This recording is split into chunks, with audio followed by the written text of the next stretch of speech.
ሰዎች ሲመካከሩ ይግባባሉ። ሰዎች ሲነጋገሩ ይበልጥ ይተዋወቃሉ። መተዋወቅ መተሳሰብ መዋደድን ያመጣል። አንዱ ለሌላው ያስባል። አንዱ ለሌላው አጋዥ እንጂ ጠላት አይሆንም። ወንድም ከወንድሙ ሲግባባ ሰላም ይሰፍናል። ውረድ እንውረድ ምዕራፍ ይዘጋል በምክክር። በጦርነት የሚጠፋ ሕይወት፣ በጦርነት የሚጎድል አካል፣ በጦርነት የሚወድም ንብረት አይኖርም። ችግር በንግግር አለመግባባት በምክክር ይፈታል። ኢትዮጵያውያን አሁን ያንን እያደረጉ ነው። ወንድማማቾች ያንን እያደረጉ ነው። ሀገር ለማሻገር መጪውን ጊዜ የተሻለ ለማድረግ ኢትዮጵያ እየመከረች ነው። ኢትዮጵያውያን እየተሻገሩ ነው። ኢትዮጵያውያን የልዩነት ግድግዳ አፍርሰው የአንድነት የፍቅር ድልድይ ይገነባሉ። የዘመኑ ጀግንነት ችግርን በመመካከር መፍታት ነውና በቸሪደር ዙሪያው በቸሪደር የኢትዮጵያ ምድር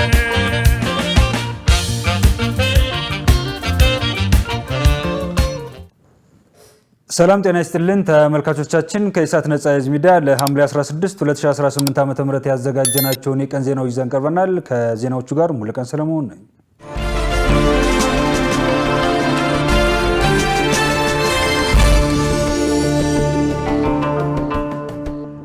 የአፍሪካን የጤና ስርዓት በራሳችን የፋይናንስ አቅም የሚመራ ጠንካራ የጤና ስርዓት የምንገነባበት ወቅት ላይ እንገኛለን ሲሉ ምክትል ጠቅላይ ሚኒስትር ተመስገን ጥሩነህ ገለጹ።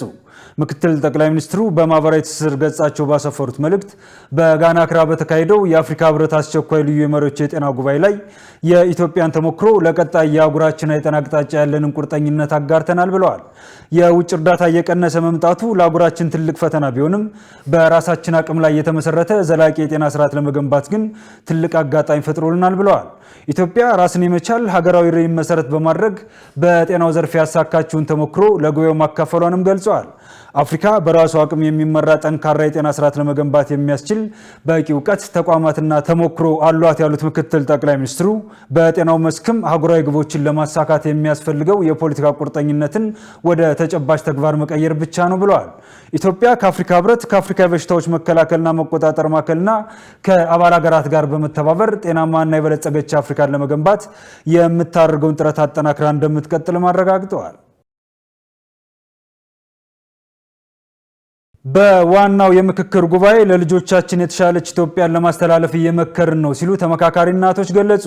የምክክር ጉባኤው ተሳታፊ እናቶች ለኢዜአ እንደገለጹት በኢትዮጵያ ለዘመናት የቆዩ መሰረታዊ ልዩነቶችና ለመግባባቶችን በሰለጠነ መንገድ ለመፍታት ምክክር ወሳኝ መሳሪያ ነው። ምክክሩ አሳታፊና ግልጽ የውይይት መድረክ በማድረግ በህዝቦች መካከል እውነተኛ እርቅና መግባባትን ለመፍጠር ጠንካራ መሰረት እየጣለ መሆኑን ገልጸዋል። ተመካካሪዎቹ እንደገለጹት ሀገርን የሚጠቅሙ ሀሳቦችን በማቅረብ በነፃነትና በግልጽነት እየተመካከሩ መሆናቸውን ገልጸው ከዚህ ቀደም ኢትዮጵያውያን እንዲህ አይነት የጋራ የምክክር እድል ተፈጥሮላቸው እንደማያውቅ አንስተዋል። በዋናው ጉባኤም አንዱ የአንዱን ሀሳብ በመረዳት ጠንካራ ሀገርን ለቀጣዩ ትውልድ ለማስተላለፍ እየመከርን ነው ብለዋል። የምክክር ጉባኤው ሀገርን ዋጋ ያስከፈሉ ስብራቶችን በመጠገን በህዝቦች መካከል መተማመን የሰፈነባትን ኢትዮጵያ ለቀጣይ ትውልድ ለማስተላለፍ ጠንካራ መሰረት እየጣለ መሆኑን ተናግረዋል። የሁሉንም ዜጎች ሀሳብ በአንድ ጠረጴዛ ዙሪያ በማሰባሰብና በመመካከር ሀገራዊ መግባባትን ለመፍጠር ወሳኝ እድል መሆኑን ተመካካሪዎቹ አንስተዋል። በሀገር ጉዳይ እየተመካከሩ መሆኑን የጠቀሱት ተሳታፊዎቹ በምክክሩም ለልጆቻችን ሰላም እናወርሳለን ብለዋል ሲል የዘገበው ኢዜአ ነው። የአፍሪካ ሰብአዊና የህዝቦች መብቶች ኮሚሽን በሳውዲ አረቢያ በሞት ቅጣት ሊፈጸምባቸው ተቃርበዋል ስለተባሉት ኢትዮጵያውያን ስደተኞች ጉዳይ ስጋቱን ገልጿል። ኮሚሽኑ የኢትዮጵያ መንግስት ከሳውዲ አረቢያ መንግስት ጋር በጉዳዩ ዙሪያ እያደረገ ያለውን ዲፕሎማሲያዊ ጥረት እንደሚያውቅ ገልጸው የኢትዮጵያ መንግስት የዜጎችን ህይወት ለማዳን የሚችለውን ሁሉንም የዲፕሎማሲ መንገዶች እንዲጠቀም ጠይቋል። በተጨማሪም በተፈረደባቸው የሞት ቅጣቶች ላይ የህግና ዲፕሎማሲያዊ መንገዶችን በመጠቀም ማሻሻያ እንዲደረግ፣ የፍትሃዊ ፍርድ ሂደትና ዓለም አቀፍ መስፈርቶች እንዲከበሩ፣ በውጭ ያሉ ኢትዮጵያውያን ስደተኞች ለመጠበቅ የህግ ድጋፍ፣ የቆንስላ አገልግሎትና የቅድመ ጉዞ ግንዛቤ ፕሮግራሞች እንዲያጠናክር ጥሪ አቅርበዋል። ኮሚሽኑ በማህበራዊ ትስስር ገጹ ላይ ባስተላለፈው መልእክት ከሳውዲ አረቢያ ባለስልጣናት፣ ከክልላዊ ተቋማትና ከዓለም አቀፍ አጋሮች ጋር ትብብር በማጠናከር የኢትዮጵያን መብትና ህይወት እንዲጠበቅ አሳስበዋል። በቅርቡ በሳውዲ ባለስልጣናት በተደረገ የምህረት አዋጅ 1971 ኢትዮጵያውያን ተጠቃሚ መሆን መቻላቸውን የውጭ ጉዳይ ሚኒስትር መግለጹ ይታወሳል። የአፍሪካና የባህረ ሰላጤው ሀገራት ስትራቴጂካዊ ትብብር የመጀመሪያው የአፍሪካ ቀጠናዊ ስብሰባ በትላንትናው ዕለት በይፋ ተከፍቷል። በመድረኩ ላይ ንግግር ያደረጉት የውጭ ጉዳይ ሚኒስትር ዴኤታ አምባሳደር ሀደራ አበራ ስብሰባው እያደገ የመጣውን አጋርነት ለመገምገምና ለ2027 ጉባኤ ዝግጅት ወሳኝ ምዕራፍ መሆኑን ገልጸዋል። አጋርነቱ ከባህላዊ የንግድ ልውውጥ ባለፈ ወደ መሰረተ ልማት፣ ታዳሽ ኃይል፣ ማኑፋክቸሪንግ፣ ግብርና፣ ፋይናንስ፣ ቴክኖሎጂና የምግብ ዋስትና መሸጋገሩን ጠቅሰው የአፈጻጸም ክፍተቶችን በጠንካራ ተቋማትና ምቹ ፖሊሲዎች ማጥበብ እንደሚገባ አሳስበዋል። የአፍሪካ አህጉራዊ ነፃ የንግድ ቀጠናና የባህረ ሰላጤ ሀገራት የትብብር እድል መፍጠሩንም ገልጸዋል። ቀጣይ ስብሰባዎች በደቡብ አፍሪካ፣ በሞሮኮና በጋና እንደሚካሄዱ ተገልጿል ሲል የዘገበው ይፕን ነው። የመንገድ ልማት የኮንክሪትና የአስፋልት ንጣፍ ብቻ ሳይሆን የሀገር ግንባታ ሂደት መሆኑ ተገለጸ። የመንገድ ልማት የኮንክሪትና የአስፋልት ንጣፍ ብቻ ሳይሆን የሀገር ግንባታ ሂደት መሆኑን የኢትዮጵያ መንገዶች አስተዳደር ዋና ዳይሬክተር ኢንጂነር መሐመድ አብዱራህማን ገልጸዋል። የኢትዮጵያ መንገዶች አስተዳደር የ75ኛ ዓመት ምስረታ የአልማዝ ኢዮቤልዩ በዓሉ በማክበር ላይ ይገኛል። በክብረ በዓሉ የተቋሙ ዋና ዳይሬክተር ኢንጂነር መሐመድ አብዱራህማን እንደገለጹት የ75 ዓመታት ጉዞ ዓመታትን ከማስቆጠር ባለፈ ኢትዮጵያን የማስተሳሰር የኢኮኖሚ እድገቷን የማፋጠን ማህበራዊ ትስስሯን የማጠናከርና የሕዝቦቿን የዕለት ተዕለት ሕይወት የማቃለል ታሪክ ነው። የገበሬው ምርት ወደ ገበያ፣ የተማሪዎችን ጉዞ ወደ ትምህርት ቤትና ህሙማን የሕክምና አገልግሎት እንዲያገኙ በማድረግ ረገድ የጎላ አስተዋጽኦ አለው ብለዋል። ከግንባታ ባሻገር የሀገር ውስጥ ኮንስትራክሽን አቅምን በማጠናከር የኮንስትራክተሮችን ቁጥር በማስፋት ዘመናዊ የፕሮጀክት አስተዳደር ስርዓቶችንና ዲጂታል ቴክኖሎጂዎችን በስራው ላይ በማስገባት ተቋማዊ ብቃቱን ከፍ ማድረጉን ገልጸዋል። ይህ ታሪካዊ በዓል ያለፉትን ስኬቶችን ከመዘከር ባሻገር ለቀጣይ ጉዞ መሰረት የሚጥል መሆኑን ማስተዋል ሲል የዘገበው ይፕን ነው። የህወሓት ቡድን የትግራይን ህዝብ እና ተተኪውን ትውልድ ለከፍ አደጋና ጎስቁልና እየዳረገ መሆኑን የፖለቲካ ፓርቲ አመራሮችና የቀድሞ የስራ ኃላፊዎች ገለጹ። የትግራይ ዲሞክራሲያዊ ፓርቲ ሊቀመንበር ዶክተር አረጋይ በሬ እንዳሉት ህገወጡ የህወሓት ቡድን ከተመሰረተበት ማግስት ጀምሮ ችግሮችን በጠመንጃ አፈሙዝ ለመፍታት የሚሞክር ግትር አቋም ያለው የወንጀለኞች ስብስብ ነው። በፕሪቶሪያ የተፈረመው የሰላም ስምምነትን ተግባራዊ እንዳይሆን እንቅፋት ሲፈጥር የቆየው ቡድኑ በአሁኑ ወቅት ሰላማዊ የፖለቲካ አማራጮችን በመዝጋት ወጣቶችና ህፃናትን ከቤተሰቦቻቸው እየነጠቀ ወደ ጦር ካምፕ በማስገባት ለተለያዩ አካላት የገቢ ምንጭ እያደረጋቸው ይገኛል ብለዋል። የፌዴራል መንግስት ለህገወጡ ቡድን የሚያቀርበው ተደጋጋሚ የሰላም ጥሪና የሚያሳየው ትዕግስት የህዝቡን ጉስቁልና ለማስቀረት ያለ መሆኑን አስተዋል።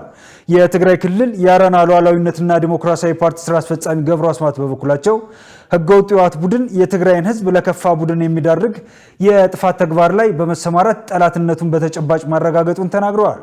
ቡድኑ ለስልጣን ሲል ከክልሉ ህዝብ ታሪካዊ ጠላቶች ጋር በመተባበር ለሌላ ግጭት እየተዘጋጀ እንደሚገኝም ጠቁመዋል። ሻዕቢያ የትግራይን ህዝብ ለማጥፋት የሚጥር መሆኑን ቀደም ሲል በክልሉ የፈጸመው ጭፍጨፋና ያስከተለው ውድመት መረጋገጫ ነው ብለዋል። የቀድሞው የፌዴሬሽን ምክር ቤት አፈ ጉባኤና የስምረት ዲሞክራሲያዊ ፓርቲ የምክር ቤት አባል ኬሪያ ኢብራሂም በሰጡት አስተያየት ህገወጡ የህወሓት ቡድን የትግራይ ክልል ተተኪ ትውልድን ሆን ብሎ በመዋቅራዊ አሰራር እያጠፋና እያማከነ መሆኑን ገልጸዋል። የፕሪቶሪያ የሰላም ስምምነት የጥይት ድምፅ በማጥፋት ለክልሉ ተስፋ የሰጠ ሁነኛ የሰላም በር ቢሆንም ቡድኑ ስምምነቱን ለዳግም ጦርነት ጊዜ መግዣነት በመጠቀም የትግራይ እናቶችን እያስለቀሰ መሆኑን አስገንዝበዋል ሲል የዘገበው ዚያ ነው።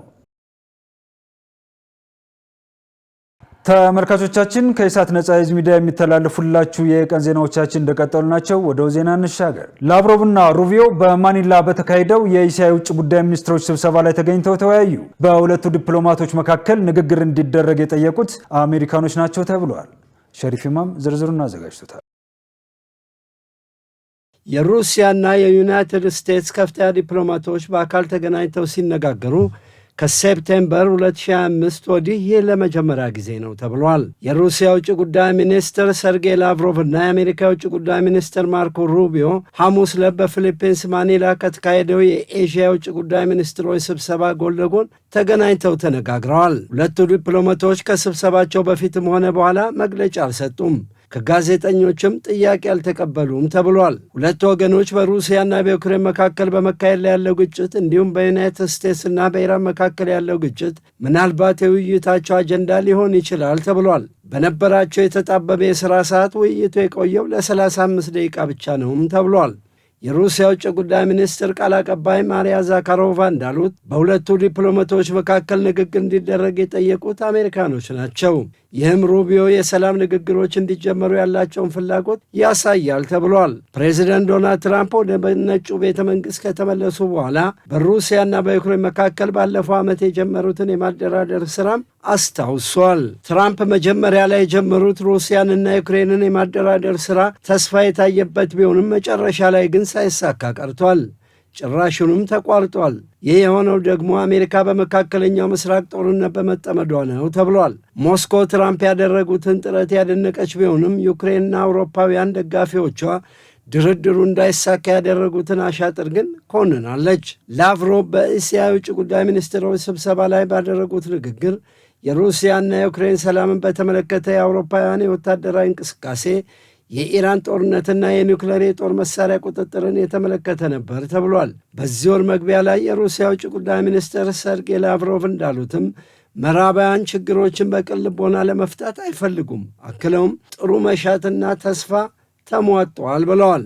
ላቭሮቭ ሩሲያ ግጭቱን በፖለቲካዊና በዲፕሎማሲያዊ መንገድ ለመፍታት ዝግጁ መሆኗን አረጋግጠዋል ሲል የሩሲያ ውጭ ጉዳይ ሚኒስቴር መግለጫ አስታውቋል። ላቭሮቭ ለሩቢዮ እንደነገሩት ሞስኮ ፕሬዚደንት ዶናልድ ትራምፕና ቭላዲሚር ፑቲን በነሐሴ ወር 2005 በአላስካ ባደረጉት ውይይት ላይ ለቀረቡት ሐሳቦች ቁርጠኛ ሆና ትቀጥላለች ብለዋል። አክለውም ለኪየቭ የጦር መሳሪያ ማቅረብ ተቀባይነት የለውም በማለት በሩሲያ ላይ ስትራቴጂካዊ ሽንፈት ለማምጣት የሚፈልጉ ሀገራትን አውግዘዋል ይላል መግለጫው። ፕሬዚዳንት ቭላዲሚር ፑቲን ባለፈው ወር ደግመው እንዳረጋገጡት ሩሲያ ቀደም ሲል ታራምደው በነበረው አቋሟ ትጸናለች ብለዋል። ይህ ማለት ዩክሬን አዲሱን የሩሲያን ድንበር መቀበልና በዘላቂነት የኔቶ አባል የመሆን ፍላጎቷን መተው ይገባል የሚለው ነው። ዜናውን ስናዘጋጅ አርቲ ኒውስና አልጀዚራን በመረጃ ምንጭነት ተጠቅመናል። ተመልካቾቻችን ከኢሳት ነጻ ህዝብ ሚዲያ ለሰዓቱ ያዘጋጀናቸው የቀን ዜናዎቻችን የተከታተሏቸውን ይመስሉ ነበር። ከዜናዎቹ ጋር ሙሉቀን ሰለሞን አብሬያችሁ ቆየው። መልካም ጊዜ ይሁንላችሁ።